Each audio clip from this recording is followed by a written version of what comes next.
এতিয়া আমি বাদ্যযন্ত্ৰী সকলোকে পৰিচয় কৰিয়া ভাষা তেনেহ'লে মোক কৰি এটা কেনেধৰণে প্ৰচাৰ প্ৰসাৰ কৰিব সেই কথাটো আজিয়ে এটা হেস্তনেস্ত হ'ব লাগে। ডিব্ৰুগড় আসন থেকে আলোচনা করব।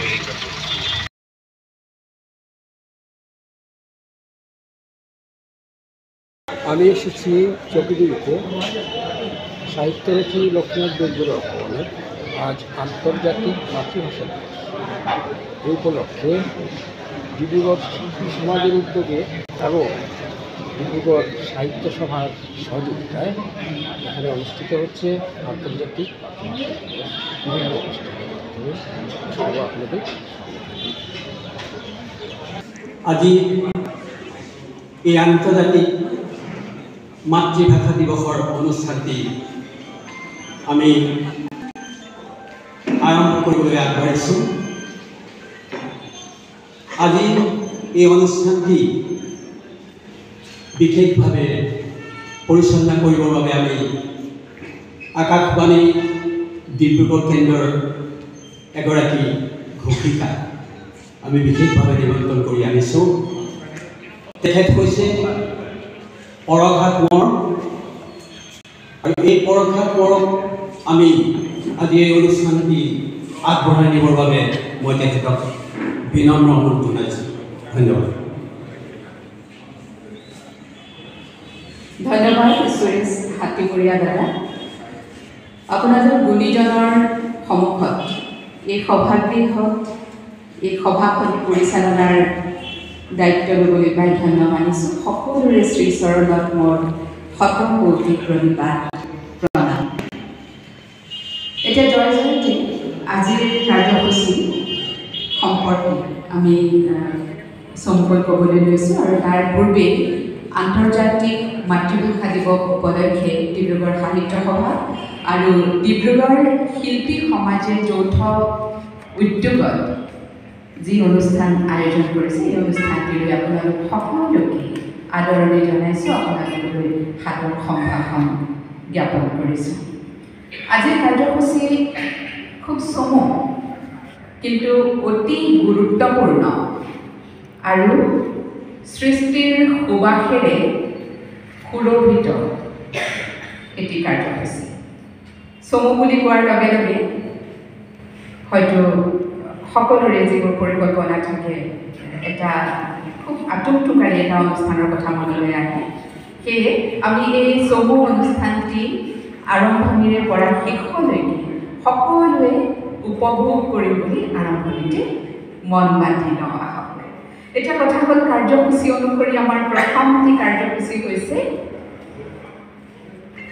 নিমন্ত্ৰিত ব্যক্তি সম্বৰ্ধনা।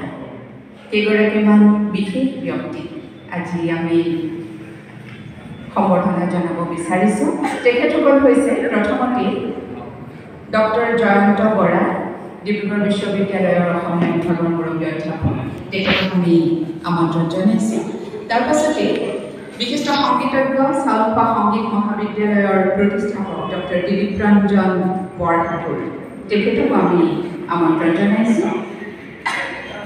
বিশিষ্ট গীতিকাৰ সুৰকাৰ প্ৰশান্ত কুমাৰ বৰদলৈদেৱকো আমি আমন্ত্ৰণ জনাইছোঁ আৰু আমি আমন্ত্ৰণ জনাইছোঁ ডিব্ৰুগড় সাহিত্য সভাৰ সভানেত্ৰী, ডিব্ৰু মহাবিদ্যালয়ৰ একালৰ অধ্যক্ষ জ্যোতি বৰগোহাঁই বাইদেউ আৰু এখেতসকলক সম্বৰ্ধনা জনাবলৈ আমাৰ অভ্যৰ্থনাকাৰীসকলক অনুৰোধ জনাইছোঁ। প্ৰথমতে ডক্টৰ জয়ন্ত বৰা সম্বৰ্ধনা জনাব অদিতি বৰুৱা বাইদেউ।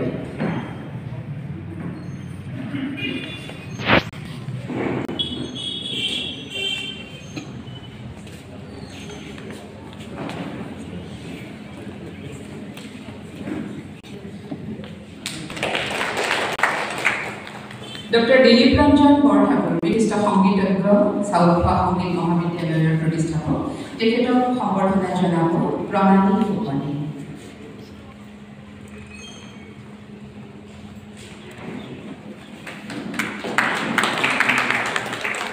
বিশিষ্ট গীতিকাৰ গীতিকাৰ সুৰকাৰ প্ৰশান্ত কুমাৰ বৰদলৈ সম্বৰ্ধনা জনাব সত্যম শৰ্মাই।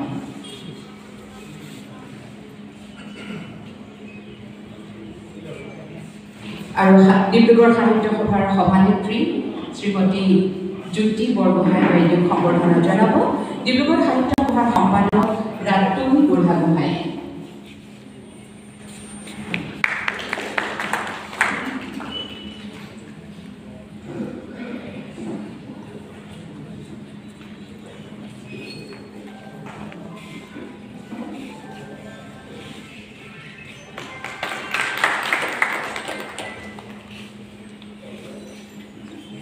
এই সম্বৰ্ধনা পৰ্বৰ পিছতে এতিয়া আহ্বায়কৰ দুআষাৰ অথবা আদৰণি বক্তব্য ৰাখিব সত্যম শৰ্মাই।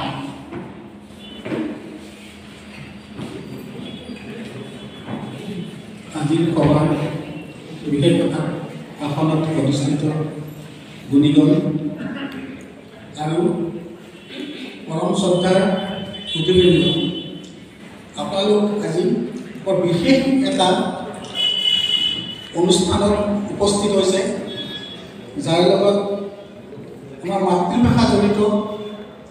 গোটেই পৃথিৱীজুৰি আজি পালিত হ'ব বিশ্ব মাতৃভাষা দিৱস। সেই 52 চনৰ বাংলাদেশত যিটো ঘটনা হৈছিলে, য'ত এজন তৰুণ পাকিস্তানৰ বাংলা ভাষা পূব পাকিস্তানত বাংলা ভাষা প্ৰৱৰ্তনৰ কাৰণে প্ৰতিবাদ জনাবলৈ গৈ তেওঁলোক শ্বহীদ হৈছিলে। সেইসকলক লৈ ইউনেস্কোৰ ফালৰ পৰা 1911 চনত বিশ্ব মাতৃভাষা দিৱস হিচাপে 21 ফেব্ৰুৱাৰী দিনটো স্থিৰ কৰিছিলে। আৰু সেইদৰে এই বিশ্বতে এই বিশ্ব মাতৃভাষা দিৱস হিচাপে এই দিৱসটো পালিত হয়। এই দিৱসটোৰ উদ্দেশ্য হ'ল যিসকল দুৰ্বল ভাষা আছে সকলোকে প্ৰথমতে এটা প্ৰটেকশ্যন দিয়া, আৰু তাৰপিছত সেইখিনিক এটা সাংস্কৃতিকভাৱে এটা সংৰক্ষণ দিয়া। আমাৰ এই যিটো আমাৰ ভাষা, আমাৰ অসমীয়া ভাষাৰ এটা বহুত এটা কথা হৈছে, পদ্মনাথ গোহাঁই বৰুৱা, লক্ষ্মীনাথ বেজবৰুৱা, আনন্দৰাম ঢেকীয়াল ফুকন আৰু বহুজনৰ চেষ্টা ভাষাটো প্ৰতিষ্ঠা হৈছিলে। সেই প্ৰতিষ্ঠাৰ যি যুঁজ আজি পৰ্যন্ত চলি আছে। ৰঞ্জিত বৰপূজাৰীয়ে এই ভাষা প্ৰতিষ্ঠাৰ কাৰণে নিজৰ প্ৰাণ দিব লগা হৈছে। তথাপি আমাৰ ভাষাটো পূৰ্ণ প্ৰতিষ্ঠাৰ কাৰণে সদায় এটা অহৰহ এটা প্ৰচেষ্টা চলি আছে। সেই প্ৰচেষ্টা আমি এটা সময়ত হয়তো পুৰাকৈ নিজৰ ভাষাটো নিজৰ প্ৰটেকশ্যনকে প্ৰতিষ্ঠা কৰিব সক্ষম হ'ম আৰু সক্ষম হ'ম। এইখিনি কথা ভাষাৰ কথালৈ আহিলে ইয়াৰ পিছত এই বিষয়টোৰ বিষয়ে ক'বলৈ আমি জয়ন্ত বৰা ছাৰ আছে, ছাৰৰ পৰা ভালদৰে আমি এই কথাটো শুনিম। এতিয়া আমি আৰু এটা কথা ক'বলৈ যাওঁ। এই ভাষাটো আজি বিশেষ দিনটোত আমি এটা গানৰ কথা গান এটা উন্মোচন কৰিবলৈ আমি গৈ আছোঁ। গানটো সম্বন্ধত মই কওঁ, আজি অলপ দিনৰ পৰা হীৰেণ গোহাঁই মোক কৈছিলে, ব'লা তুমি নগেন শইকীয়া ছাৰৰ ঘৰলৈ যাওঁ। বোলো কেলেই? বোলে আপোনালোকে এটা গান লিখিবলৈ অনুৰোধ কৰিলোঁ। কিন্তু তুমি কিন্তু এটা কথা, তুমি কথাটো নক'বা কথাটো। তাৰপিছত নগেন শইকীয়া ছাৰৰ ওচৰলৈ গ'লোঁ। ছাৰে সেইদিনাই ক'লে যে আপোনাৰ ওচৰত এটা কথা লৈ আহিছোঁ, আপুনি কিন্তু গম নাপাব ছাৰ কি কথা লৈ আহিছোঁ, আপুনি অনুমান কৰিবও নোৱাৰিব। তাৰপিছত শইকীয়া ছাৰে আমাৰ সকলো চালে, বহুত দেৰি চোৱাৰ পিছত প্ৰিয়ংকাই ক'লে, আপুনি এটা গান লিখিব লাগিব। ছাৰ আকৌ নীৰৱ হ'ল। তাৰপিছত মোক কিয় ক'লে, তাৰপিছত বহুত কথা বতৰা হ'ল। তাৰপিছত ছাৰে ক'লে, ছাৰে গান লিখিব।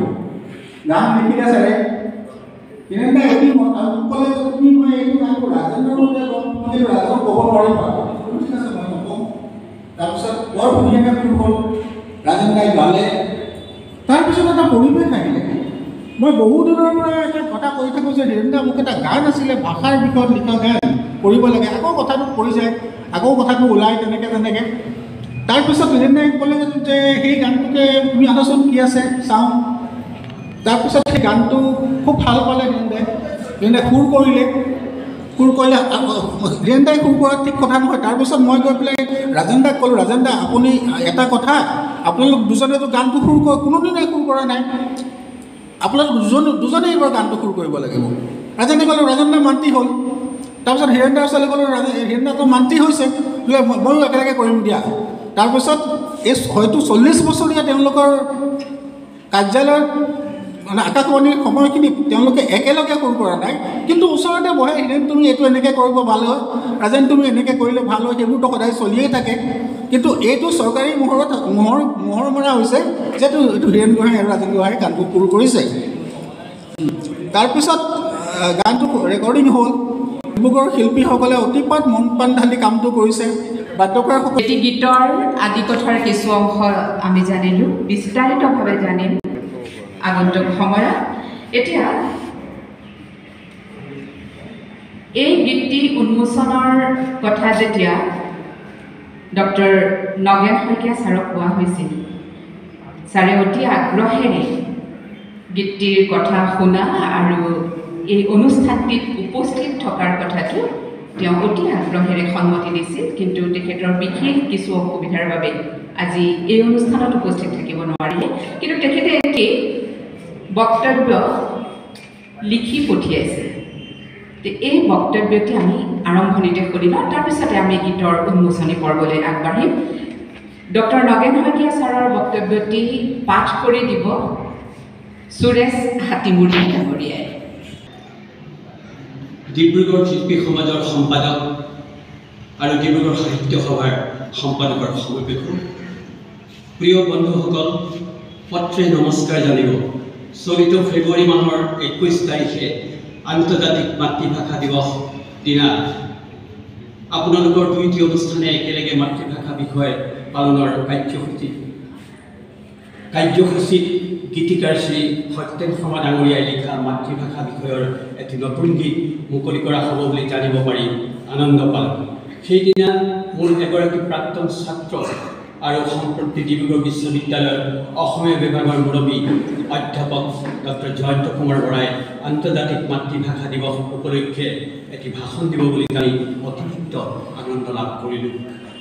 মোৰ গৃহিণী গুৰুতৰভাৱে অসুস্থ হৈ চিকিৎসাধীন হৈ থকা আৰু মই শাৰীৰিকভাৱে ঘূৰা পকা কৰাটো দিনে দিনে অত্যন্ত অসুবিধাজনক হৈ পৰা অনুষ্ঠানটিত উপস্থিত থাকিব নোৱাৰি আন্তৰিকভাৱে দুখিত। অনুষ্ঠানটি সুচাৰুৰূপে সম্পাদিত হওক এই বাঞ্ছাৰে মোৰ শুভেচ্ছা জ্ঞাপন কৰিলোঁ। অনুষ্ঠানৰ উদ্যোক্তাসকল, গীতৰ লেখক, গায়ক, বাদ্যযন্ত্ৰী আৰু উপস্থিত সকলোটিকে মোৰ শ্ৰদ্ধা সম্ভাষণ জনালোঁ। নগেন শইকীয়া, 18 ফেব্ৰুৱাৰী 2025।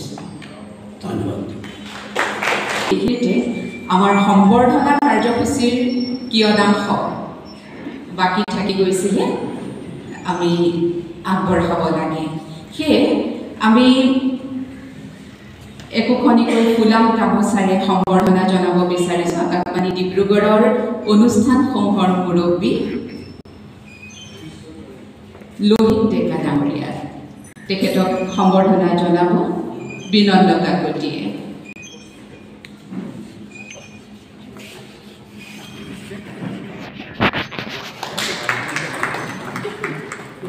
এইবাৰ আমি এখনি ফুলাম গামোচাৰে সম্বৰ্ধনা জনাব বিচাৰিছোঁ ডিব্ৰুগড় হনুমান বক্স সুৰজমল কানৈ মহাবিদ্যালয়ৰ ভূগোল বিভাগৰ অৱসৰপ্ৰাপ্ত অধ্যাপক ভাৰতী দত্ত বাইদেউ। ডক্টৰ ভাৰতী দত্ত বাইদেউক এখনি ফুলাম গামোচাৰে সম্বৰ্ধনা জনাব আমাৰ সকলোৰে চিনাকি বিপুল ফুকন দাদাই।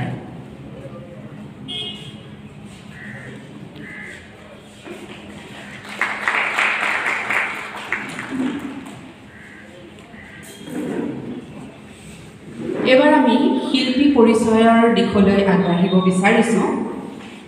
যেটি গীতৰ উন্মোচনৰ কথা চলি আছে, সেই গীতটিৰ এটি বিশেষ গীত হিচাপে পৰিগণিত হ'ব আগন্তুক সময়ত সেয়া আমাৰ বিশ্বাস কাৰণ সেই গীতটি আজিৰ এই বিশেষ দিনটোৰ সৈতে সংগতি ৰাখি ৰচনা কৰা এটি গীত আজি আন্তৰ্জাতিক মাতৃভাষা দিৱস আৰু এই মাতৃভাষা দিৱসৰ সৈতে সংগতি ৰাখি ৰচনা কৰা গীত গীতৰ গীতিকাৰ হৈছে সত্যেন শৰ্মা তেখেতক এটি দীঘলীয়া নমস্কাৰ দিবলৈ অনুৰোধ জনাইছোঁ সত্যেন শৰ্মা ডাঙৰীয়া গীতৰ সংগীত আৰু সুৰ আমাৰ দুজন মহাৰথী বুলি আমি কওঁ সদায় আকাশবাণীৰ ৰাজেন গোহাঁই ছাৰ আৰু হীৰেন গোহাঁই ছাৰ দুয়োকে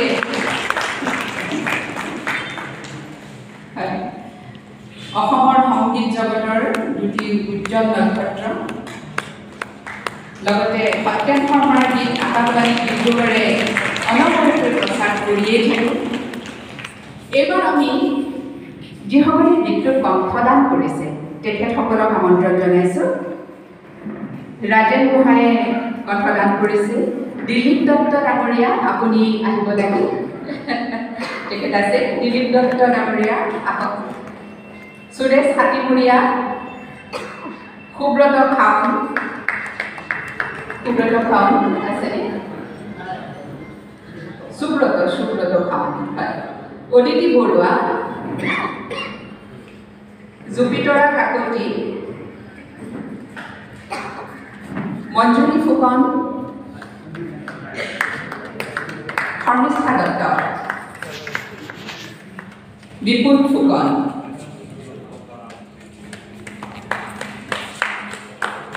তেখেতসকলে কণ্ঠদান কৰিছে এতিয়া আমি বাদ্যযন্ত্ৰী সকলোকে পৰিচয় কৰাই দিব বিচাৰিছোঁ বকুল দাস আছেনে আছে বকুলদাৰ পোচাকী নামটো হৈছে ৰাজেন্দ্ৰ প্ৰসাদ দাস আমি সকলোৱে বকুলদা বুলি মাতোঁ দেৱজ্যোতি গগৈ মেণ্ডলিনৰ সুৰ কেতিয়াবা বৰ জটিল সুৰ বজায় কিন্তু ইমান ভাল লাগে শুনি বিনন্দ কাকতি আমাৰ চেক্সফোনৰ ৰজা দেৱজিৎ গগৈ দুৰ্গেশ্বৰ বৰা তেখেত আহিছেনে বাৰু তেখেত দূৰণি বতীয়া দূৰত থাকি সেইকাৰণে আহিব পৰা নাই আমি তেখেতলৈ ইয়াৰ পৰাই ধন্যবাদ জ্ঞাপন কৰিছোঁ আজিৰ যিটো গীত অলপ পিছতে উন্মোচন হ'ব আপোনালোকে এইসকল শিল্পীৰ কণ্ঠ সুৰ সংগীত আৰু বাদ্যযন্ত্ৰ সংগতকাৰীয়ে পৰিৱেশন কৰা সকলোকে আমি অভিনন্দন জ্ঞাপন কৰিছোঁ শুভেচ্ছা জনাইছোঁ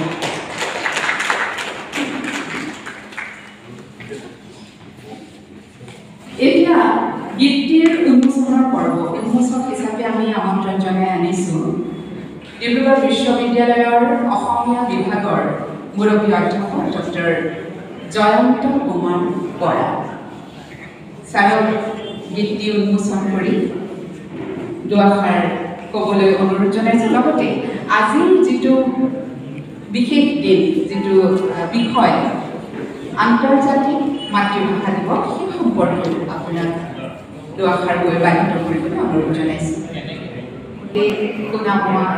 প্ৰাণৰ সকলোৱে আত্মসাৰী কৰে কামাল বনোৱা কত ভাষা আছে দেশে বিদেশে সকলো নিজৰে আপোন আৰু তোমাৰ নিজৰ আৰু ভাষাটি যে আপোনটো আপোন আইপুৰীয়া ভাষা চেনেহৰে মুখ কৰি পৰা যতবাৰ চাওঁ তোমাৰ মুখলৈ তাতেই এই নতুন দেখা পাওঁ তোমাৰ হাততে ধৰি আমি জগত সঁহাৰি পাওঁ এইটোৱে হৈছে গীতটি আমি শুনাবলৈ আমাৰ যিসকল বিচাৰক আছে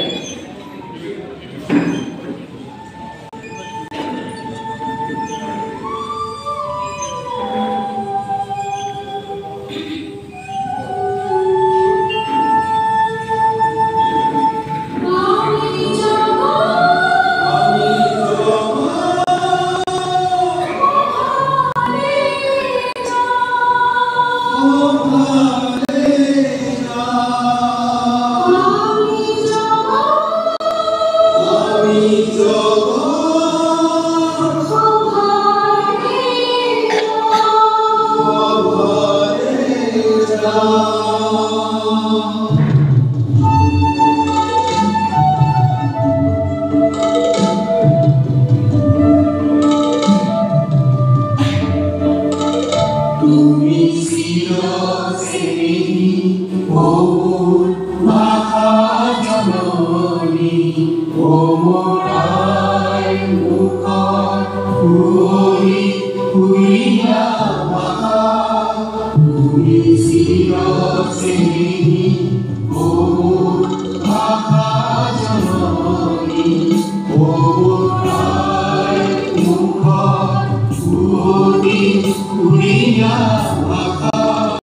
কলাকাঞ্চন বৰুৱা তেখেতৰ ষ্টুডিঅ'টোৰ নাম চানিমা এফেক্টছ। চানিমা এফেক্টছৰ কলাকাঞ্চন বৰুৱা, আপুনি আহক। ৰাইজৰ সন্মুখত চিনাকি কৰি দিছোঁ যে কলাকাঞ্চন বৰুৱা এই গীতটোৰ বাণীবদ্ধকাৰ আৰু তেখেতে মিক্সিঙো কৰিছে, নহয় জানো, সম্পাদনাও কৰিছে। এতিয়া আমি ছাৰ ক্ষমা কৰিব আপোনাক অকণমান অনুগ্ৰহ কৰি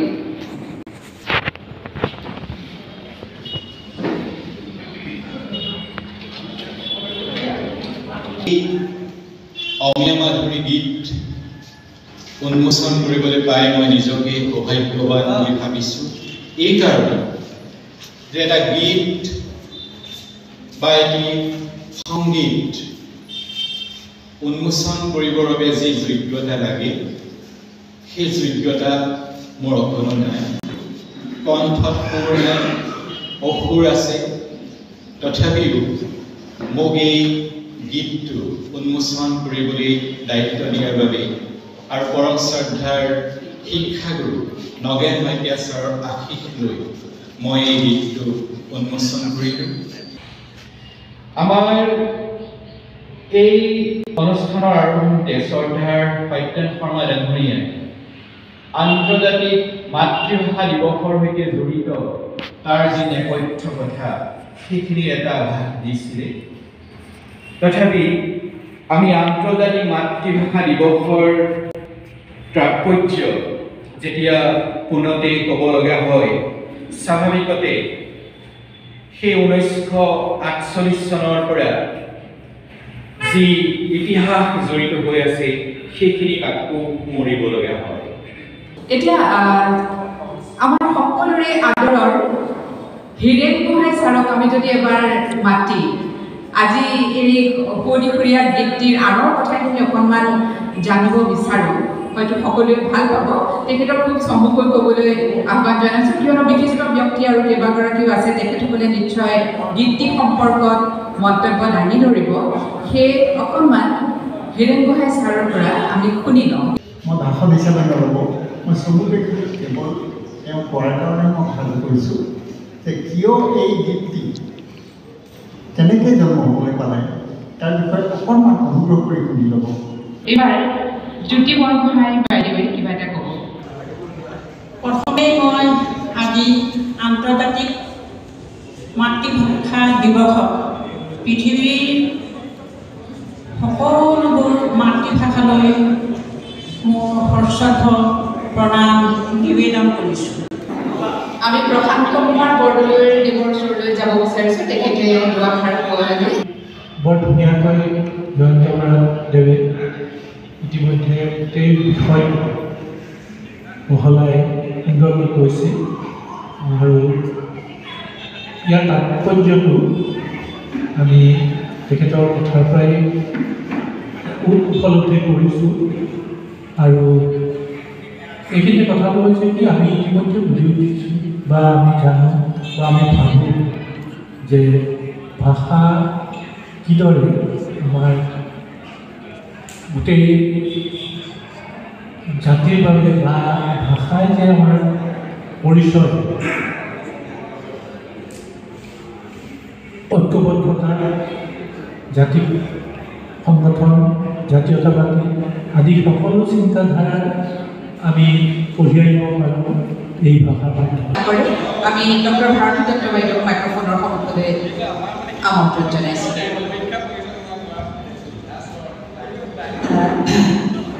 পৰশাই কৈছে ভাৰতী দত্ত বাইদেউ বহি আছে, আচলতে বহি আছে মানে মই সঁচাকৈয়ে মই বহি আছোঁ। আজি মই দুআষাৰ কথা ক'ব লাগিব আৰু সেই কথাষাৰ ক'বলৈ মোক আমাৰ ঘৰলৈ নিমন্ত্ৰণ কৰিবলৈ যাওঁতে সত্যেন শৰ্মাদেৱে বিশেষভাৱে কৈছিলে, গতিকে মোৰ এটা দায়িত্ব আহি গ'ল।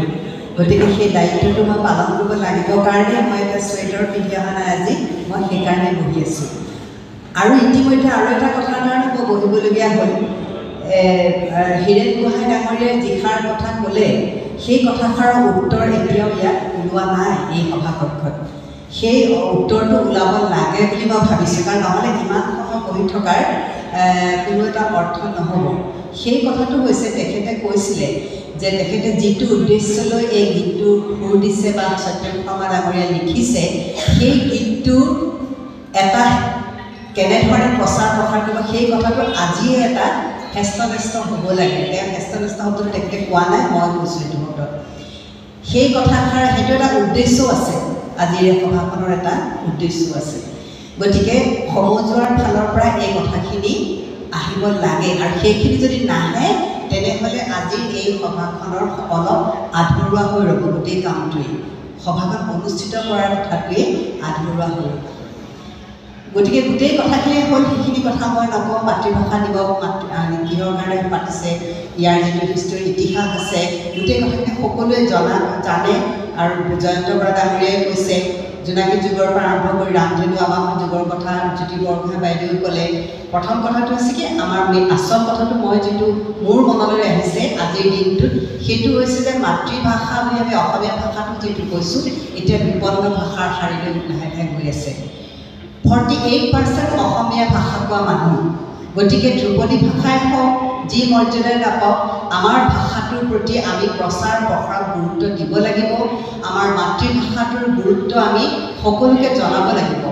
1960 চনৰ অসম ৰাজ্য যিটো আইন, মাতৃভাষা আইন, সেইটোৱে আজিলৈকে আমাৰ সম্পূৰ্ণৰূপে লাগু নহ'ল।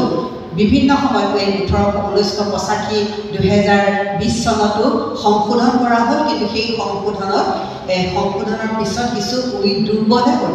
ভাষাটোৰ এই আইনখন কিছু দুৰ্বল হ'ল বুলি মই অনুভৱ কৰিছোঁ। সেইখিনি নকওঁ, কি সংশোধন হ'ল সেইটো নকওঁ। 1985 চনৰ এটা সংশোধন হৈছে, 2020 চনৰ এটা সংশোধন হৈছে। এই দুইটা সংশোধনত কিন্তু এই আইনটো আমাৰ আৰু কিছু সংকুচিত হৈ আহিলে। আইনৰ আমাৰ অসমীয়া ভাষাটোৰ প্ৰচাৰ প্ৰসাৰ আৰু সংকুচিত হৈ আহিলে। আজিৰ দিনটোত আমি সেই কথাবোৰ কিছু আলোচনা হয়তো কৰিব লাগে, কাৰণ সেই আইনখিনি আলোচনা কৰিলেহে আমি কিছু আমাৰ ভাষাটোক প্ৰচাৰ প্ৰসাৰ আমি গুৰুত্ব দিব পাৰিম। গতিকে আমি বিপন্ন ভাষালৈ যে গৈ আছোঁ সেইটো আমি কিন্তু মনত ৰাখিব লাগিব। 7,000টা পৃথিৱীত ভাষা আছে, 7,000 ভাষাৰ মাত্ৰ 350টা ভাষাহে শিক্ষাৰ ক্ষেত্ৰত ব্যৱহাৰ কৰে, আৰু বাকী আমাৰ অসমীয়া ভাষাটো কিন্তু এতিয়া এনে অৱস্থালৈ গৈছে যে উত্তৰ পূবৰ বিপন্ন ভাষাবিলাকৰ 80টা ভাষা হৈছে উত্তৰ পূবৰ। 196টা ভাৰতবৰ্ষৰ বিপন্ন ভাষাৰ ভিতৰত উত্তৰ পূবতে আছে 80টা ভাষা। গতিকে আমি সেই দিশটো অলপ চিন্তা কৰিব লাগিব। সকলো ভাষাৰে উন্নতিৰ কাৰণে আমি চিন্তা চৰ্চা কৰিব লাগিব। বিশেষকৈ আমাৰ দায়িত্ব উত্তৰ পূবৰ ভাষাসমূহৰ প্ৰতি আৰু আমাৰ মাতৃভাষা অসমীয়া ভাষাটোৰ প্ৰতি। মই ইমানখিনিকে ক'লোঁ, বহুত কথা ক'বলগীয়া আছে, মই সেইখিনি নকওঁ। কিন্তু আজিৰ যিটো গীত উন্মোচন হ'ল, সেই গীতটোৰ লগত মই অকণমান জড়িত হৈ আছিলোঁ। যেতিয়া গীতটো উন্মোচন কৰাৰ আগতে গীতটো উন্মোচন হ'ব, কিন্তু উন্মোচনৰ হয়তো হ'বলৈ আৰু হয়তো কিবা যোগ বিয়োগ কৰিবলগীয়া হ'ব পাৰে। তেনেকুৱা এটা পৰিস্থিতিত হীৰেণ গোহাঁই দাদা আৰু মোৰ লগত কোন গৈছিল, সত্যম শৰ্মা ডাঙৰীয়া, আমি নগেন শইকীয়া ছাৰৰ ঘৰলৈ গৈছিলোঁ। আৰু তেতিয়াই প্ৰথম সেই গীতটো মই শুনিছিলোঁ, ৰেকৰ্ড বজাইছিলে ছাৰৰ ঘৰতে। আৰু তেতিয়া মোৰ ইমান অন্তৰখন স্পৰ্শ কৰিছিলে গীতটোৰ সুৰেই কওক নে কথাই কওক নে যিসকলে গাইছে বা শব্দযন্ত্ৰী সকলোৰে এটা সমন্বয় সাধন হৈছে গীতটো। আৰু তাতোকৈ ডাঙৰ কথা, গীতটোৰ যোগেদি আমাৰ অসমীয়া ভাষাৰ প্ৰতি যিকোনো এগৰাকী অসমীয়া ভাষা কোৱা ব্যক্তিৰে আমাৰ ভাষাটোৰ প্ৰতি সন্মান জাগৃত হ'ব, সেই কথাখিনি। গতিকে মই আজি সেই গীতটোৰ লগত জড়িত সকলোৰে প্ৰতি মোৰ অভিনন্দন জ্ঞাপন কৰিছোঁ। যিটো প্ৰস্তাৱ দিছে সেই প্ৰস্তাৱটোৰ সমৰ্থন আমি সঁচাকৈ আশা কৰিছোঁ। সকলো ফালৰ পৰা যদি এইটো এটা সমৰ্থন আহে, আনুষ্ঠানিকভাৱে যদি আহে, ছাৰ হৈ আছে অসমীয়া বিভাগৰ জয়ন্ত বৰা ছাৰ, প্ৰকান্ত বৰদলৈ ছাৰ বহি আছে, তেওঁলোকে যে এটা দুটা লাইনত কয় আমি সুখী হ'ম। ইতিমধ্যে জয়ন্ত বৰা ছাৰে প্ৰস্তাৱটো দিছেই যে এইটো গান এনেকুৱা ধৰণৰ সকলো অনুষ্ঠানলৈ যাব লাগে, সকলো অনুষ্ঠানে গাব লাগে। ছাৰে আগতেও কৈছে যে আমি অসমীয়া বিভাগত যেতিয়া আমি আন্তৰ্জাতিক মাতৃভাষা দিৱস পাতিম, এই গানটোৰে আৰম্ভ কৰিম।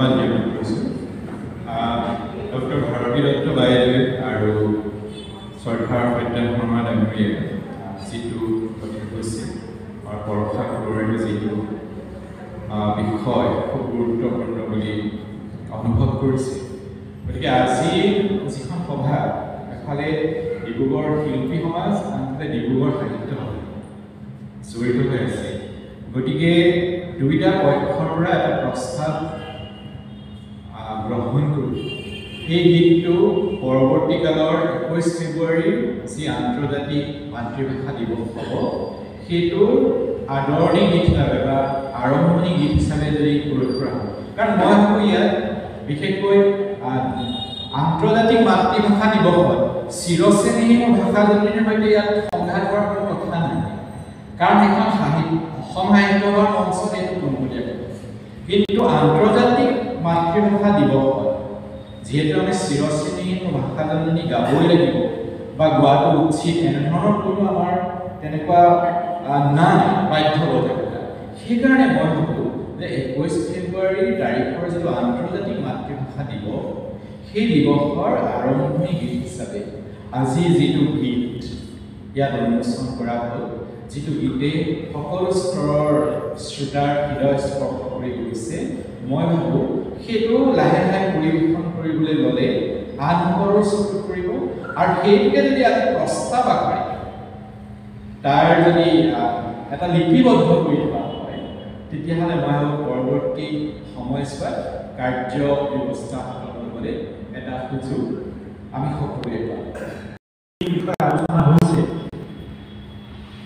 ভাৰতী দত্তইও এই বিষয়ে আৰম্ভণি কৰিছে কথাটো আৰু জয়ন্ত বৰা ক'লে আৰু ময়ো সেই এটা কথা চিন্তা কৰিছিলোঁ গতিকে আকৌ নতুনকৈ দুহাৰী কথাখিনি বেলেগ নহয় সেইটোৱেই কথা তাৰমানে এইটো আমি এইদৰে পৰিৱেশন কৰাৰ এটা আমি সিদ্ধান্ত ল'ব পাৰোঁ আৰু তাৰপিছত কাৰণ মই কথাখিনি কওঁতে মই ইমান বহলাই কোৱা নাছিলোঁ যদিও মই এটা কথা কৈছিলোঁ যে আমি প্ৰচাৰ আৰু প্ৰসাৰত যথেষ্ট চিন্তা কৰি কৰিব লাগিব কামটোতো খুব ভাল হৈছে লিখাটো ভাল হৈছে মনটো ভাল হৈছে আৰু গ্ৰহণযোগ্য হৈছে যেন অনুভৱ আৰু সেইকাৰণে কিন্তু ইয়াক সেইমতে আমি এটা লিখিতভাৱে প্ৰস্তাৱ ল'ব পাৰোঁ আৰু সেইটো যিদৰে ইতিমধ্যে বৰাদেৱে কৈছে বা ভাৰতী দত্তই কৈছে আৰু আমি সকলোৱে সেইটো কথা অনুভৱ কৰিছোঁ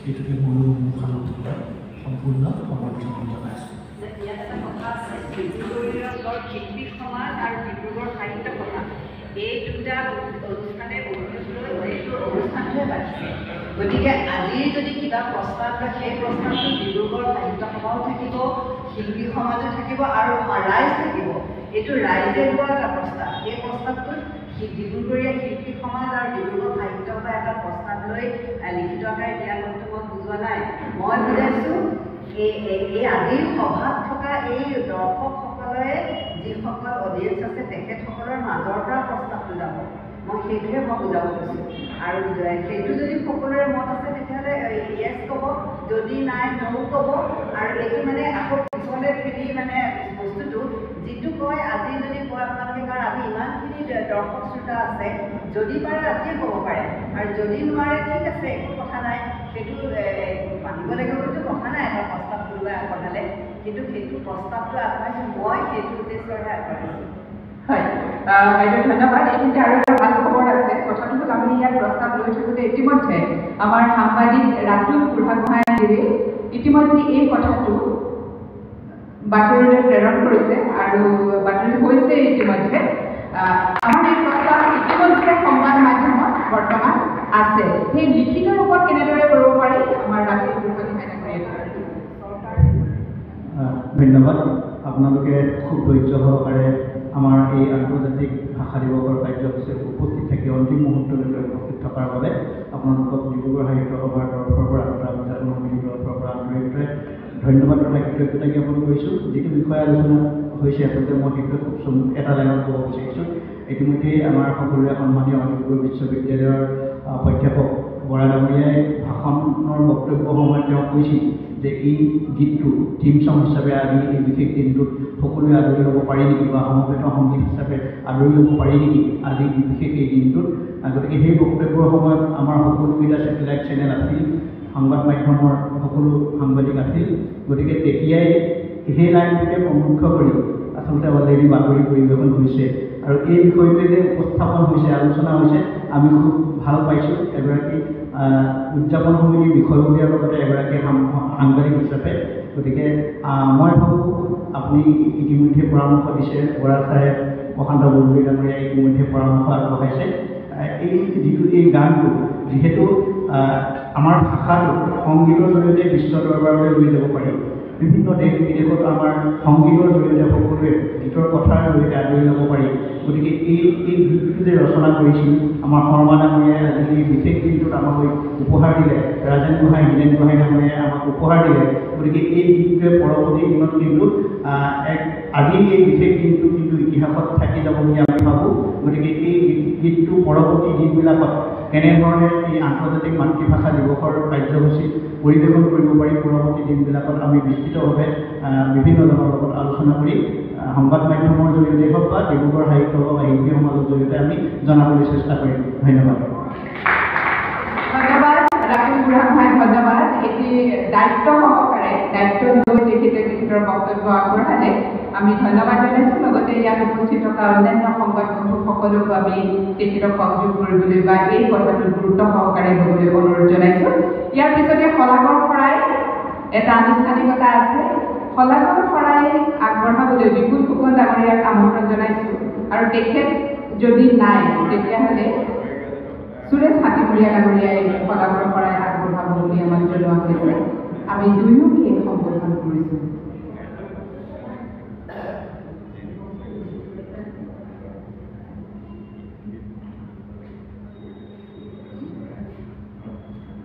সুধীবৃন্দ, ইতিমধ্যে আমি আজি এই আন্তৰ্জাতিক ভাষা দিৱসৰ অনুষ্ঠানটি শেষ পৰ্যায়ত উপনীত হৈছোঁ। শেষত মোৰ ভাগত শলাগৰ শৰাই আহি পৰিছে। মই শলাগৰ শৰাই আগবঢ়োৱাৰ আগতে মই এটা বিনম্ৰ অনুৰোধ জনাইছোঁ সমূহ সুধীবৃন্দকে, আমি জাতীয় সংগীতেৰে আমি আজি এই অনুষ্ঠানৰ সামৰণি মাৰিম। তাৰ আগতে মই দুআষাৰমান কৈছোঁ বিশেষভাৱে শলাগৰ শৰাই হিচাপে। মই প্ৰথমে আমাৰ এই অনুষ্ঠানলৈ আমি বিশেষভাৱে নিমন্ত্ৰণ কৰিছিলোঁ doctor Nobel Saikia sir, Assam সাহিত্য সভাৰ সভাপতি। তেখেতৰ পৰিবাৰৰ স্বাস্থ্যজনিত কাৰণত বা তেখেতৰ স্বাস্থ্যজনিত কাৰণতে আমাৰ ইয়াত আহি উপস্থিত হ'ব নোৱাৰিলে। তেখেতে যদিও আহিব নোৱাৰিলে আমাৰ এই অনুষ্ঠানলৈ এটি বাৰ্তা প্ৰেৰণ কৰিছিলে, মই ইতিমধ্যে পাঠ কৰি দিছিলোঁ। আমি তেখেতক আমাৰ ডিব্ৰুগড় সাহিত্য সভা আৰু ডিব্ৰুগড় শিল্পী সমাজৰ তৰফৰ পৰা আন্তৰিক কৃতজ্ঞতা আৰু শলাগ জনাইছোঁ। লগতে তেখেতসকললৈ আমি এই ডিব্ৰুগড় শিল্পী সমাজ তথা ডিব্ৰুগড় সাহিত্য সভাৰ তৰফৰ পৰা আমি তেখেতসকলৰ আহ্বানটো কামনা কৰিছোঁ আৰু পুনৰ তেখেতলৈ আমি শলাগৰ শৰাই আগবঢ়াইছোঁ। লগতে আজি এই মঞ্চত উপবিষ্ট ডিব্ৰুগড় বিশ্ববিদ্যালয়ৰ অসমীয়া বিভাগৰ মুৰব্বী প্ৰাধ্যাপক ডক্টৰ জয়ন্ত বৰা, দৌবন্ধী কৰি আপোনাৰ এই অনুষ্ঠানটো সুস্থ বৃদ্ধি কৰিলে। গতিকে তেখেতলৈ আমি আন্তৰিক কৃতজ্ঞতা আৰু সহায় যাচিছোঁ। আৰু লগতে অসমৰ দুগৰাকী বিশিষ্ট সংগীতজ্ঞ দিলীপ ৰঞ্জন বৰঠাকুৰ, তেখেতৰো স্বাস্থ্য বৰ ভাল নহয়, তথাপিতো আমাৰ নিমন্ত্ৰণ ৰক্ষা কৰি ইয়াত আহিলে। অন্য এগৰাকী বিশিষ্ট সংগীতজ্ঞ প্ৰশান্ত বৰদলৈ, ডিব্ৰুগড় সাহিত্য সভাৰ সভানেত্ৰী জ্যোতিপ্ৰভা গোহাঁই বাইদেউ, সকলোলৈকে মই আমাৰ ডিব্ৰুগড় শিল্পী সমাজ আৰু ডিব্ৰুগড় সাহিত্য সভাৰ তৰফৰ পৰা আন্তৰিক কৃতজ্ঞতা প্ৰকাশ কৰিছোঁ। লগতে আমি আজি ইয়াত যিটো আন্তৰ্জাতিক ভাষা দিৱসৰ সংগতি ৰাখি প্ৰত্যেক সময়ে ৰচনা কৰা অসমৰ দুগৰাকী বিশিষ্ট সংগীতজ্ঞ ৰাজেন গোহাঁই আৰু হীৰেণ গোহাঁইদেৱে সংগীত আৰু সুৰেৰে সজাই তোলা এই গীতটি যি অৰিহণা যোগায়, লগতে আমাৰ এই গীতটি মানিবন্ধনৰ আগতে আমি ৰিহাৰ্চেল কৰিছিলোঁ জ্ঞান কাহিনী সভা সকলোলৈকে মই আমাৰ ডিব্ৰুগড় শিক্ষক সমাজ আৰু ডিব্ৰুগড় সাহিত্য সভাৰ পৰা আন্তৰিক কৃতজ্ঞতা আৰু সহায় যাচিছোঁ। আৰু লগতে পৰাগ পেঞ্চন বৰুৱা আমি য'ত গীতটো আমি মানিবন্ধন কৰিছিলোঁ চানিমা FX ষ্টুডিঅ' তেখেতসকললৈ আমি আন্তৰিক সহায় জনাইছোঁ। আৰু লগতে ডিব্ৰুগড় সাহিত্য সভাই আমাক এই অনুষ্ঠানটি ইয়াত পাতিবৰ বাবে অনুষ্ঠানটি আয়োজন কৰিবৰ বাবে যিখিনি সুবিধা আমাক দিলে তেখেতসকললৈ আমি আন্তৰিক কৃতজ্ঞতা আৰু সহায় যাচিছোঁ। আৰু লগতে আমাক আজি এই অনুষ্ঠানটি সুচাৰুৰূপে পৰিচালনা কৰিবৰ বাবে আমাৰ পাপু দাস তেওঁ চাউলকে আদি কৰি যিখিনি অৰিহণা যোগালে তেখেতকো আমি আন্তৰিক সহায় জনাইছোঁ। আৰু সকলো সুযোগ অন্তিম পৰ্যায়লৈকে ইমান ধৈৰ্য সহকাৰে আমাৰ অনুষ্ঠানটি চলাই নিয়ে যিখিনি অৰিহণা যোগালে সকলোকে মই আন্তৰিক কৃতজ্ঞতা আৰু সহায় যাচি মোৰ সহায়ৰ পৰা ইমানকে মই সামৰিছোঁ। ধন্যবাদ। অনুষ্ঠান ইমানতে শেষ হোৱা বুলি ঘোষণা কৰিছোঁ। সকলোলৈ ধন্যবাদ জনাইছোঁ। আৰু জাতীয় সংগীতেৰে যিহেতু শেষ কৰিব লাগিব আমি সকলো থিয় হওঁ।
দারুণ সুন্দর একটা অনুষ্ঠান দেখলাম।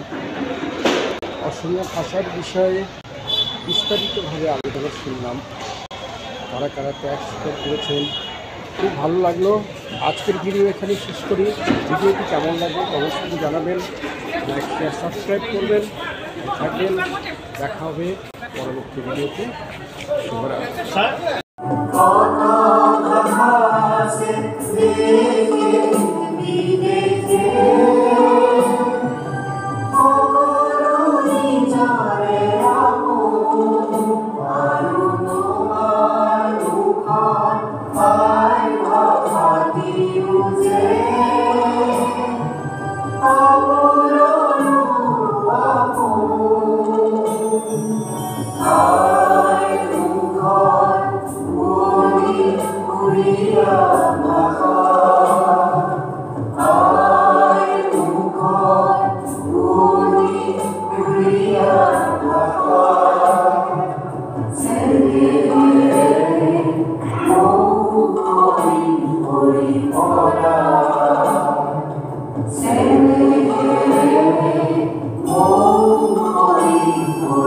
Oh,